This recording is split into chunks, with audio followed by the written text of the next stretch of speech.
لیگی senator Irfan Siddiqui نے کہا کہ پی ٹی آئی جس بے تابی سے آئی اسی بے تابی سے چلی گئی۔ انہوں نے کمیٹی بنائی اور خود ہی مذاکرات کی خواہش کا اظہار کیا تھا۔ پارلیمنٹ کے باہر میڈیا سے بات کرتے ہوئے ان کا کہنا تھا کہ مذاکرات ختم کرنا افسوسناک ہے۔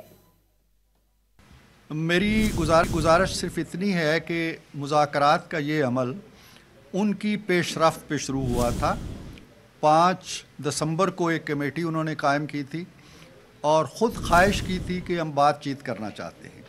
اس سے پہلے بہت سی مارکہ آرائیاں ان کی ہو چکی تھیں، فتوحات کی بڑی کوششیں ہو چکی تھیں، 9 مئی ہو چکا تھا اور پھر فائنل کال بھی ہو چکی تھی اور 24 یا 25 یا 26 نومبر بھی ہو چکا تھا۔